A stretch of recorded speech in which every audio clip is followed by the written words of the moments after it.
Arizona pastor Michael Salman is now sitting in his jail after his home was raided by more than a dozen Phoenix police officers and city officials. What did they do wrong?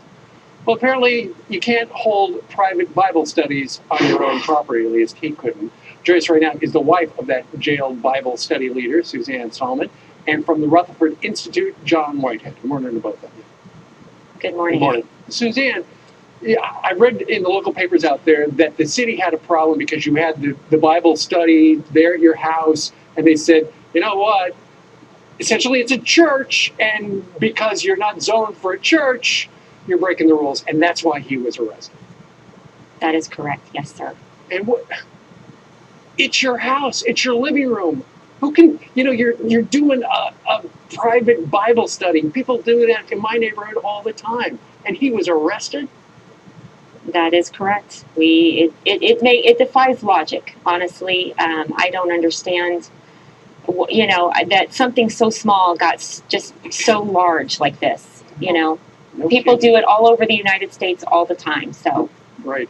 His sentence is, and we're going to put up a graphic, 60 days in jail. He started his term on Monday, 3 years probation, and a $12,180 fine.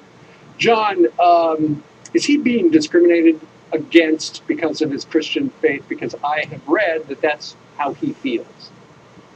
Well, sure he is. I mean, if they can categorize any kind of religion and say, hey, this is, you got a church or a synagogue. We've actually had synagogue cases where cities have done this, that you can't have a synagogue in your home. And we fought those cases, but the key is the Constitution guarantees the right to freedom of religion, the right to assemble and talk with each other wherever you want to be, on public streets or in your homes. And so what you have here is, I think, something that's so shocking that you might think it might happen in some place like Iran or some of the countries around the world that are regimes, but happening in the United States, in my opinion, this is just so shocking, it's beyond belief. But again, I'm seeing this as a pattern across the country. Sure. Here's a quote from Vicki Hill, the chief assistant city prosecutor in Phoenix. She writes, "It came down to zoning and proper permitting.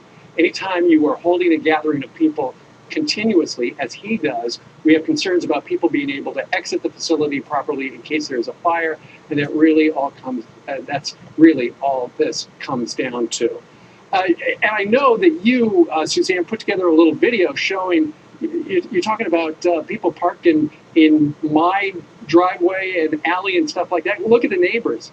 And right now we're taking a look at the team that came and arrested him. You can have a big poker party in your neighborhood. You can have a Tupperware party in your neighborhood. Nobody gets in trouble. But you say you have a private Bible study and you get arrested. That's right. I mean, it doesn't make sense. People are crowding our streets, other neighbors, but yet our people park all behind in our property, and it makes no sense. John, why we're being targeted? Sure. John, why are they being targeted, in your estimation?